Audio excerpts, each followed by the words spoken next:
Rebecca Sounds Reveille. Today I've got an exciting guest who does what I do. He offers a lot to the audience to ensure that they get to take away a lot of things to make their lives better. In fact, he is a dreamer, a poet, a rapper, a singer, and he's the host of a podcast. And it is divine. In fact, his show is called Deliverybros, and I want to tell you, Deliverybros is an awesome show. I've been on there, and not only that, but this guy delivers magic, and you'll see why. Because with me today, he's going to share some of his slice of life with us. In fact, he's got a lot that he will tell you when he gives us a little bit of his intro about what he brings to the table. I got to tell you, he is so positive. He shares with so much light in joy that he has that he just emits when he talks. You'll see it. You're going to see it, and you'll be able to hear it for those that are listening on audio versions of the show. Without any further ado, Anthem Williams, welcome to the show. I am going to say right now that was like the best intro I've ever heard. Like somebody introducing me, so like, wow. I mean, I'm not gonna lie. I like, if you can see me right now, I'm kind of blushing right now. So like, I love it. I love it. I gotta tell you, because you are an amazing entertainer. You deliver stories. You provide current events. You bring just a mass of positivity to people. You get them laughing, and you just deliver in all kinds of ways because you have an inner message to share on a lot of things, about a lot of things to a lot of people. And it's much like what I do. And this is what you and I do because we love people so much. But I love what you say when you open with your show, and I want you to share it with my audience too. I would like to say that when it comes to my show, like, I try to leave it as an open table discussion with all different types of personalities. When it comes down to it, people are afraid to open up discussions about certain things. I open that table, I open that door. Whether you're the small time businessman, whether you're a wrestling promoter, whether you're an actor, an actress, or comedian, like, it doesn't matter to me. You could be the average Joe down the street. You got something you want to speak on, or you have a story you want to tell. Make people more enlightened. I've had survivors of human trafficking. I've had military veterans. I mean, heck, Miss Mayhem, you're actually a good example of that. You're a veteran. And Thank you. I mean, I love speaking to people who have stories they want to tell, and it also makes people aware about other things. Like, I was speaking with a gentleman the other day, and he was explaining about his brother having autism. And it was very important to me because I feel like, yes, we're getting more aware on the subject of autism, but I don't think we speak about it enough. Like, have a regular conversation, circles, about. But, so when you think about that, or the subject of human trafficking, which has been around for a very, very long time, like, the wonderful woman I talked to about that, she went through that in the 90s. Mm-hmm. And it's become even more heavier over the last couple decades now. It's been like over 20 years since it happened to her. And we're seeing that that type of market is still going on very strong. And I feel like people are not aware enough to know this could happen to anybody. Male, female, doesn't matter. It's interesting that you mentioned that, because sex trafficking, human trafficking has been around for a long time. And a lot of people have shied away from it in actually taking a look at it or talking about it, simply because it seems taboo, or that it wouldn't happen here on our turf in America. We've seen movies where children are taken, and those things are happening abroad. They're not happening right here. And that is simply not the case. Not Yeah. only are children going missing here, but they are being human trafficked and sexually trafficked here in the United States. And it's happening significantly all over the place. And yes, there are still cases, and many cases, where they are being snatched up and taken abroad and sold and gone into slavery that way. But you're right, that it just has not been addressed, and it hasn't been addressed significantly enough. The awareness is now starting to become much more mainstream, and law enforcement and a lot of other law enforcement as a whole has taken another look at this and been addressing this on a much tighter scale than ever before. And you'll see different things when you roll through some smaller towns, where there has been task forces that have shut different businesses due to that particular issue down. Or you'll see organizations in that community putting banners up saying this is some type of week or tribute to this cause. But you are 100% right. And it's really neat that you've had an opportunity to talk to somebody who has experienced this firsthand. Yeah. I mean, and to be quite honest, like you hit the nail on the head. And that's why my platform stays open, because I don't want to be just like one singular entity or one subject. There's too many subjects out here in the world that have not either A, been touched, or B, are not talked about enough. That's why, like, you and I have these platforms, is because we want to open up the discussion. We want to make people think about what is really going on in the world. I mean, you can only get so much from television and social media. So, I mean, when it comes down to it, just I feel like this is another way to do it. I mean, express on the airways, the streams, whatever you got to do. I agree And with you. yeah, I I agree mean, with you 100%. I put a lot of like time and effort. I mean, I haven't even been doing it that long. I've been doing this since November, but I've always thought about having this idea of doing this concept. And at first, I'm not gonna lie, like in the beginning, it was kind of like some rough drafts. There was a lot of interesting content, some very explicit, some not. Trying to figure out, what do I want to do with this? Do I want to try to be a Howard Stern wannabe? Am I trying to be Joe Rogan? And then I realized I got to be me in That's this. it. Like, that's just how it goes. Like everybody can talk about the same old stuff on every podcast, but if you don't bring a variety, then what are you doing? You're not trying to strive to be your own legacy. I mean, I'm not saying that I'm like super famous or anything like that, but I feel like it's important to solidify your own. That's So true. It's true. I mean, we were made and designed with individual fingerprints. Think about how many millions of people there are in this world, and not one of us has the same set of fingerprints, nor do we have the same set of footprints or lip prints. So, with that, we weren't wired internally with the same ideas, personalities, or anything. So that uniqueness is something that we need to bring to the table.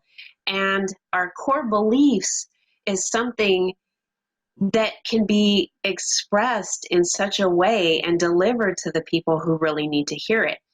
And that's what really was really neat when you and I spoke when I was on your show. The message was so clear, and the genuine love that you have for people was so clear that you want to get a message to people. And much like what you just said earlier, in delivering a message about things that we don't talk about, such as autism. This is something that has been slowly starting to be an awareness campaign. It started to come out about 5 or 10 years ago, where you would see the puzzle piece the ribbon with the puzzle piece, and you would see it on the back of a few people's car. And then it sort of kind of died down, and it really needs to stay abreast with people, because there's a lot of things that people don't know when it comes to behavioral patterns. And something which is really significant, and especially for like law enforcement, is, and anybody in the community, if they're approaching somebody who is on the autism spectrum, they may not know how to interact with that person, and they can mistakenly believe that that person is under the influence of something, or they can encounter them and it can turn violent, when in fact it can be handled in a completely different manner. And it's through education and awareness that can make the interaction be completely different. So educators and law enforcement, and those of us just on the street, or cashiers at a restaurant, or at a convenience store, knowing that can make all the difference in how we interact with one another. So right on the money with what you're talking about. I agree. Because when it comes down to it, I've seen a lot of things in the news where like innocent young men and women have been in situations and altercations with like police officers, and I'm not like anti-police and nothing like that. It's just the situation is they didn't know that this person was on the spectrum, and with that, somebody got either badly hurt. Some have even ended up, unfortunately, deceased in the situation. Oh, Yeah, so like, because I've seen a lot of articles from like situation. There was a situation in New York where this guy's little brother was autistic, and he was just playing around or whatever, and he didn't know he was doing something wrong, and unfortunately the police officer thought he was hostile and shot him. oh, I didn't know about that. I Yeah. think that education is so important, and Yes. it's Yes. just, it's really for us, like you and I, who have such a love for people, that we want to get those messages out there. And if at the very least, it hopefully instill that in somebody that says, I want to get this message to those in my community, or bring this to the school system, or something in any one of our shows on any given topic that allows change for the healthy, better. You and I we just love this kind of thing. So, and Yeah. this is just one example of the many different types of things out there that we talk about on our shows. Oh yeah, like mental health is something I always found important as well. I believe we actually touched that subject when we were speaking on my show, mental health, and that's something that I feel like is still taboo in a lot of communities. Um, especially how I grew up, like the African American community itself is like very silent on the subject. A lot of minority groups are, and I feel like it's important that we sit down and really have these discussions, because it used to be, oh, it'll be all right, just pray about it, you'll be all right, da da da. But Oh, yeah, like, but there are people in our communities that have suffered either trauma because of where they grew up in, or they've gone through, a situation of domestic essence of domestic violence. It could be a lot of things centered towards that individual, to where it's they might need to get some help for the mental psyche. And a lot of people don't understand that it's more than just, okay, talk it out, you're gonna be all right, just fight the feeling. Like, I'm gonna be honest, like, here's something open. I've been open about it on the show. I suffer from bipolar disorder and depression. okay. um I was diagnosed a couple years ago, but a lot of people were even saying, like, if I would have got diagnosed sooner, um, who knows? I mean, the fact is, I I was just like that. The same. I was just like, I'm okay. I'm okay. I'm okay. I'm lying to myself. But really, in fact, I didn't realize how important it is not just to cover your physical or like any other type of, you got to have balance when it comes to your health in general, whether it's your physical, your mental, your emotional health in general. Because if you don't work on yourself, how are you supposed to have good relationships with people? It's true. Yes. It is true. That's what I'm saying. Like, people are very observant. That's one thing I've noticed. They can know, they know you don't have any love for yourself. They might not say it to you or something, but when it comes down to it, people are more observant than you think. You have a good point there. And unfortunately, with that, it's a double-edged sword, because those who love you, they see something and they want to help you.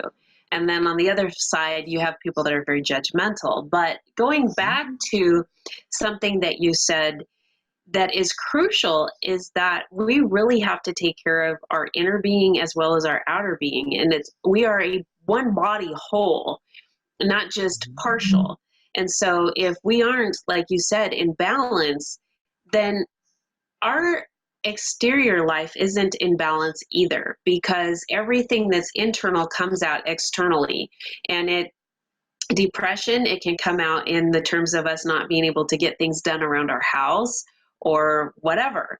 And then there's other things. But one of the things that you mentioned is that you have people in different cultures, whether they're subcultures or major groups, that will say everything's going to be okay, or just leave it in the hands of God, right? Yes. Okay, if that's within the church or whatever. And there's nothing wrong with having your belief system in that and also seeking help outside of that. But here's the thing, and this is in many cultures, and this is why we're seeing high numbers in self-sabotage and fatalities, self-fatalities, which I really don't like talking about, because it hurts to think that someone has expressed it that far. But we're seeing these huge numbers. And the thing is, there's a stigma in many, many ways, in many cultures, and subcultures, in seeking help. And a lot of times they will feel that they've been labeled as not worthy, or as insufficient, or there's a deficit within them. But it's no different than having a scratch or a broken arm or whatever. You just need to take some time to heal whatever has temporarily needed to be healed for that part of the body. There's nothing wrong with going in and seeking different options that will make you feel better. Nothing wrong with that at all. I will say this, like, it's sad that, like, that when the topic of, like, self-harm or suicide or anything comes up, it's a very hard subject to talk about. As a person who has lost some friends, I've lost like two good friends of mine in the last 6 months. I'm sorry. I'm so sorry. It's sad too, because they were young, and the one, what really hurt the most is just they didn't have nobody to reach out. They felt like they didn't have nobody to reach out. Mm.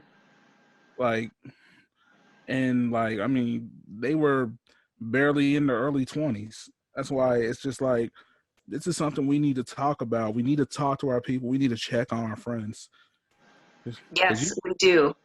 Checking on people is super important. One of the things that a lot of people don't understand is they think, well, why didn't that person just call? Or how could they not think about what the effects are? The challenge is that it's just the opposite.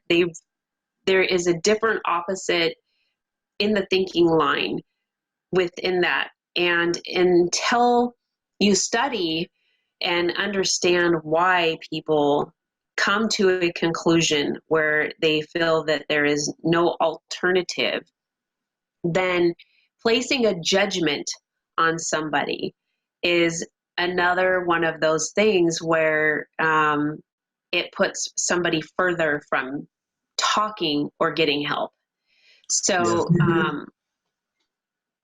this is such a, it's so hard because people really feel that that is a betterment than what we understand. And you'll see a lot of things out on social media that say that you feel that they're trying to use encouragement, and in some ways are really not understanding where a person is at.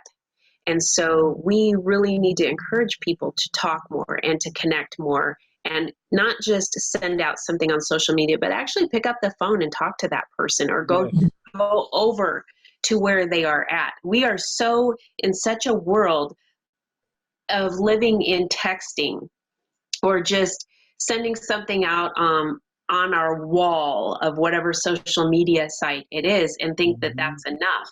But we've lost connections with people when it comes to visually seeing and visually touching people, and actually visually or auditorily connecting with them.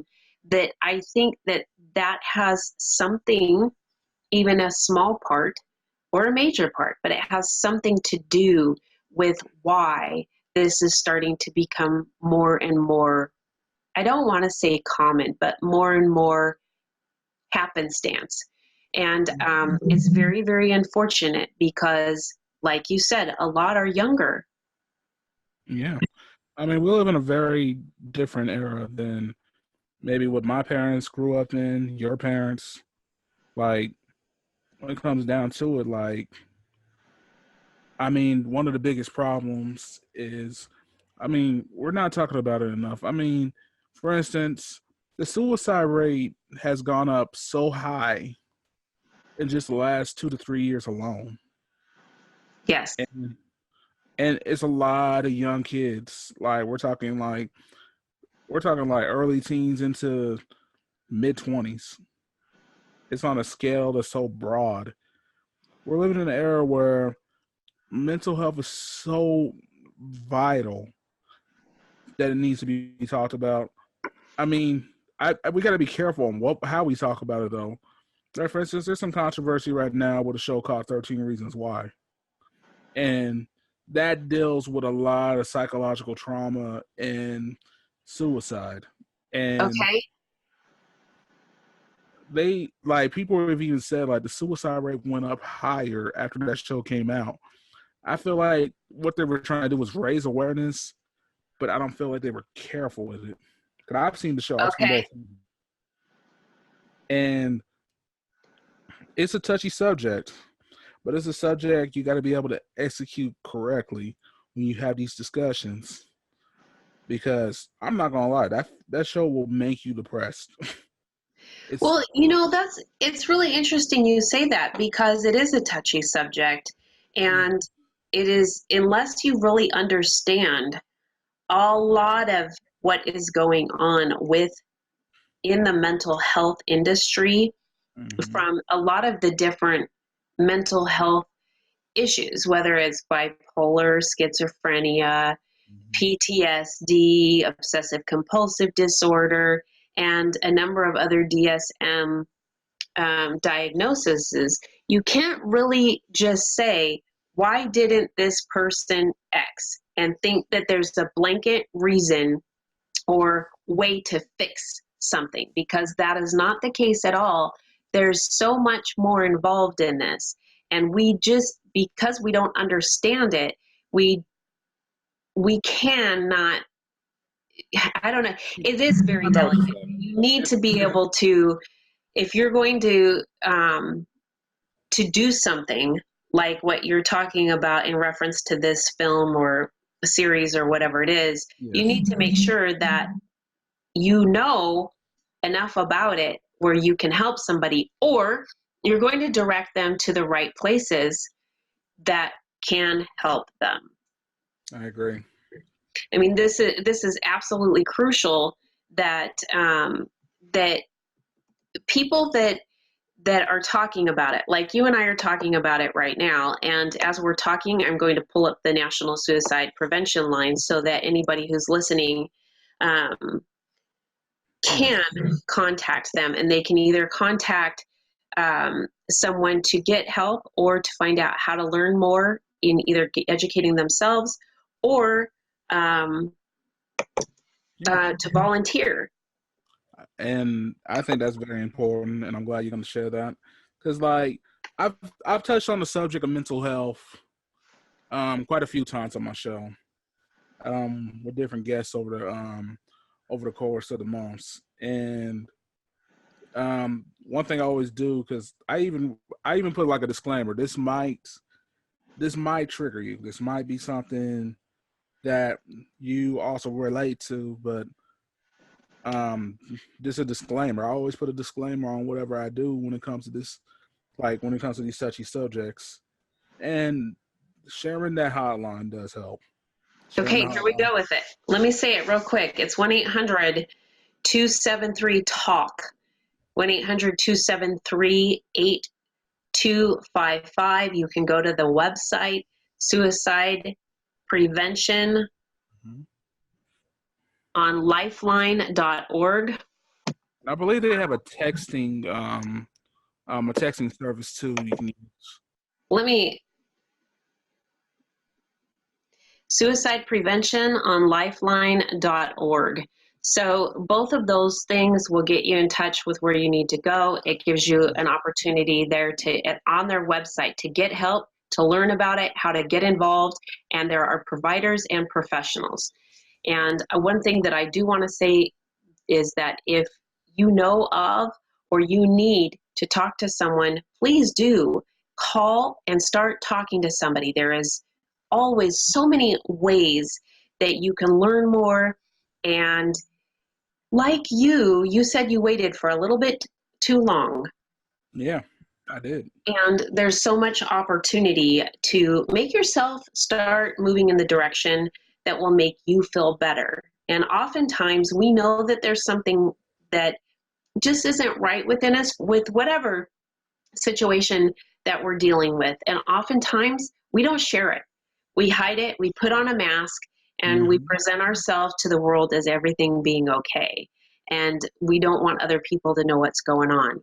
And unfortunately, in certain aspects, such as the topic that we're talking about, this isn't one that if there is any consideration whatsoever, reach out, because Anthony's there, I'm here. You can reach out to either one of us. Yes. Or even the number 1-800-273-8255, or the website again. So Anthony, too, tell me, so you've had celebrities on your show as well. Oh yeah, I've had some actresses and some actors. Yeah, let's go to a lighter approach here. I don't want to make your show super depressing. I know you're like, oh gosh. Actually, that's okay, because we need to talk about it, and avoidance, completely avoiding the subject is not something that I want to do either. So no, I'm totally fine with that. Well, you are a trooper. And for those who are still sticking with us, we appreciate it. Absolutely. So, now, back to the show. All right. So, I'm sorry. I feel like such a dork. Okay. No, this is good. It's important. But I've had a few actresses and actors on the show. I've had a lady by the name of Shauna Toft. Yes. Oh, you've had you met Shauna? I know Shauna. I have not met her yet in person, but it will be shortly. Her and I talk. Yes. Oh yeah, she was super nice when she came on the show. I saw that she's working on a couple commercials and everything. Since the last time we talked, I am very happy for her. I've had a couple comedians on there. I've had Alan Gitlin, aka the G-Man. And he is old school New Yorker, New Jersey guy. Love him. He talks about a little bit of his lifestyle, like how he grew up. I like talking to some of the old school guys just because of the fact that they got stories that not people in my generation have yet. They were there in the moment. Like for us, we could just take a picture on a cell phone or something like that.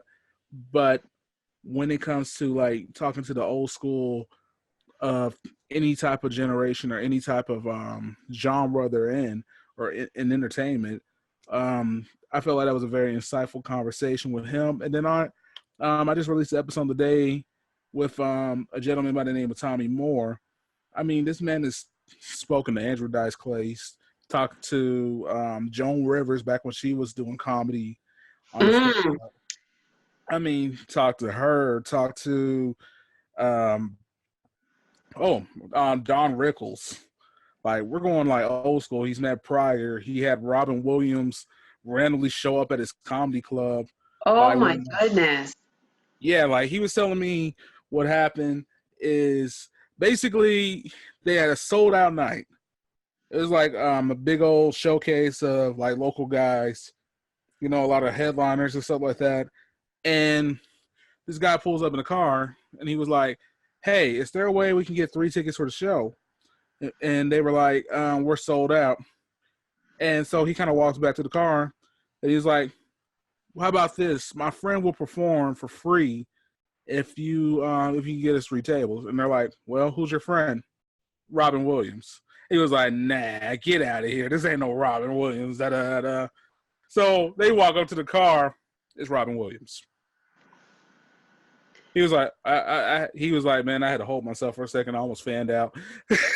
So Robin Williams shows up to the show. He does an hour and 10 minutes, but not once. He did it 3 times that night. Oh, no kidding. For free. How cool is that? I mean, seriously, Robin Williams has always been a big inspiration to me. So to hear that somebody actually met him and got to see what he was like. I mean, that was like an epic story. I love the fact that I get to hear these different stories. I mean, like, for instance, I had a gentleman by the name of Cornelius Maxwell on, and he's trying to start some funding that can help a lot of troops that come back home, and give them like a program where they can like work themselves back in civilian life, work on their mental health, work on their finances, you know, make something positive for them for serving our country, and just take care of our troops. He's also the gentleman that was keeping me aware about autism. He spoke upon that. Like, he spoke. Okay. Yes. He's a lovely man. He's wonderful. If I'm correct, I think he's from Texas, like you. If I'm correct, I think he's either in Texas or he's in the Southwest. He's around that area. Okay. He's wonderful. Retired military, went to Iraq 3 times. Isn't that amazing? Yes, I had nothing but respect for him. And of course you, but that's a whole different story. So, but well, yeah, well, yeah. I mean, this man, like, ever since we first had dialogue, I've always found you to be very intriguing and very earnest and honest, and you've been very kind. And to be quite honest, like, talking to you was just amazing. Like, you're definitely in my top list of guests. Sincerely, like, oh my gosh, I love talking to you. Thank you. You're easy to talk to, though, Anthony. I've got to tell you. Well, I mean, over the years, it's been a habit of mine to just talk to anybody. And to be quite honest, my mom will even tell you that she was here. She remembers when I was like 5 years old. We're sitting there in the grocery store walking around, and I go to a random guy getting like some fruit or something like that. And I'm like, "Hi, I'm Anthony. Nice to meet you. What's your name?" And my mom was like, "Are you running for Congress, son?" That's pretty neat, though. You know, when you are a people person, you can reach out and talk to anybody. And there are people that can't do that. Oh, yeah. Like, I think that's really neat that you can do that. And you and I talking, though, we've had a lot to talk about. And our conversations have been really good, and they have been for a good length of time, too. They haven't just been like, "Hey, hi, how are you?" Because we have a connection. Anyway, we have a connection. It's pretty good. So, but when you interview people, you have a lot of information that you're able to withdraw from people too, because they connect with you. That's what you do. and you're really good at it. Your shows are good. And I know that you not only have your shows, you're on Anchor, but people can listen to your shows on LinkedIn. Yeah. And I basically kind of like, I put my show out on Anchor, Spotify, Google Play, basically all the major platforms, Podbean, Stitcher. I know that's a very popular one. I'm working on maybe starting to get to the point where I can start doing video recordings so I can put it on YouTube. Bear with me. And plus, I just got this camera like last week, and this is the first time I'm actually breaking it out because you're getting an exclusive moment with me. I love it. I love it. You know, I need to get a haircut or something, but that's a whole different story. Shave. I love it. I love it. No, video happens to be something that is in demand. People love checking out what's going on. Visual is a thing. And for me, I really like being able to see things, and I'm both auditory and visual. Oftentimes I feel like I'm a little bit more auditory, but there's something that solidifies it when I see something. There's just a connection there. And that goes back to what we were talking about earlier too. And that just that whole, seeing a text message or something scroll down somebody's wall or a message, you've got to make that connection with somebody. Oh yeah. I feel like it's a bigger feeling than that. Like, I can't express my emotions to you through a text. I can't tell you I'm mad through a text. I can't tell you I'm sad, I'm happy. There's no emotion towards texting. It's so true. It's so true. If we don't have emotion in dialogue, then what's the point? Like, we're human. We express ourselves in different ways. It's important to have that. That is so true. And especially if you're an animated person and you like to use your hands and gestures today. I'm a little bit more reserved. I think maybe in my younger days, I was less reserved with my hands. I think I spoke a lot more than I do now. But after having been coached doing public speaking and things like that, I think I'm a little less animated, I think. But there are some people who are very animated. And really, because like we were talking earlier, our fingerprints, our footprints, our lip prints, we're unique and our personalities are unique. And when we make that connection with somebody and we have them right there, even if it's on a FaceTime or a video feed, like something like what we're doing, and we're able to visualize somebody, it connects you better than it does on just a written typed feed or some sort. But I really do think that I would like to see your shows in video. I would love to see that. Well then, ladies and gentlemen, coming soon. Anthony Anthem, aka Mr. AKA, maybe going live with feed. Oh, yes. So, that's going to be part of the next journey, the next chapter. I don't know why I'm saying like our representative. I want to talk in my regular voice now, but sincerely though, it's a work in progress.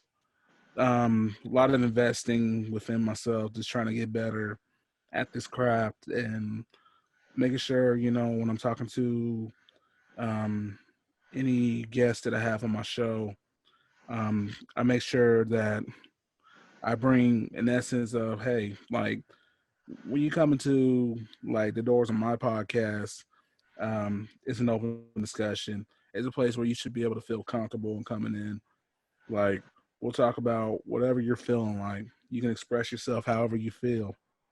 Hey, and if I don't agree with it, it's whatever. We can have a discussion on that.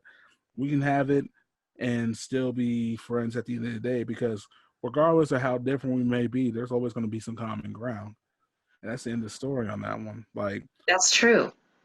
I feel like that's the picture we need to look at. The bigger picture is, common ground. There's always going to be common ground. We're all human. We all put our pants on the same way. We always put one leg at a time. We tie our shoes. We we shower, we brush our teeth, we all do the same thing. We all got a routine that more than likely somewhere down the line is very similar. You are so right on the money. In fact, growing up, we all played in the same sandbox. We swung on the swing set Mhm. together. There wasn't all of this hatred and, pitting each other against each other. It wasn't like that. We all tried, to play and get along and things like that. And unfortunately, we are in this climate now where if you don't like something on my social media feed, then I'm going to block you or unfriend you or whatever. And it doesn't need to be that way. What Oh no. makes the world turn so good is all of the uniqueness that we have. And it allows us to have an opportunity to see things in a different perspective where we can learn and grow from one another. And that's what I really like. I agree.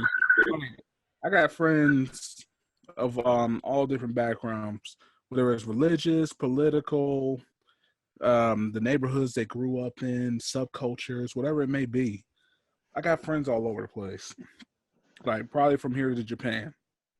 And I don't let my personal beliefs in life ever make somebody feel like they're belittled, they're unloved, or whatever. That's not how you're supposed to walk on this earth. Me and you both.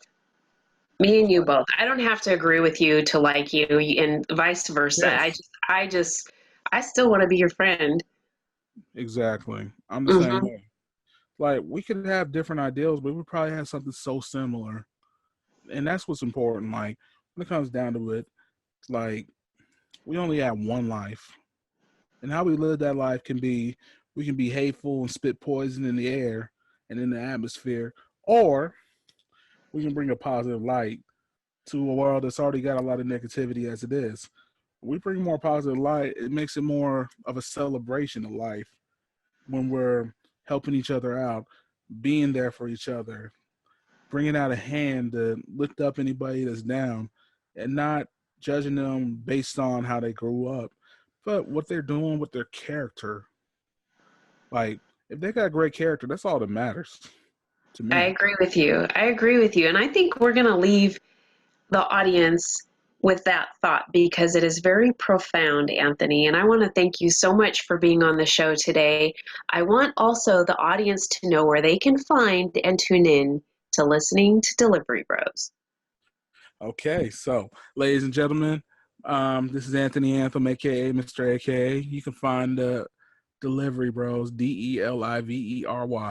Deliverybros, one word. You can find us on Spotify. You can find us on iTunes. You can find us on Google Play, Podbean, Stitcher, Anchor, and other major markets as well, even Podcast Addict. And you want to check me, pardon me, you want to check me out on social media. You can find it on Delivery Bros 816 on Twitter and on Instagram. On Facebook, Delivery Bros Kansas City. I'm sorry, Delivery Bros KC was an abbreviation of Kansas City. I see. Yeah, that's where you can find us. And feel free to inbox me. You want to, like ask me a couple questions. I'm always open to any type of dialogue and any type of expression. And like feel free to, like and subscribe and leave a few comments. So thank you very much. Thank you. And I want to thank all of you for tuning in today. This is Rebecca Sounds Reveille. I ask that you share this with all your friends, family, coworkers, and those that you even don't know, all over your social media feeds everywhere. Again, thank you so much for tuning in. This has been Rebecca Sounds Reveille.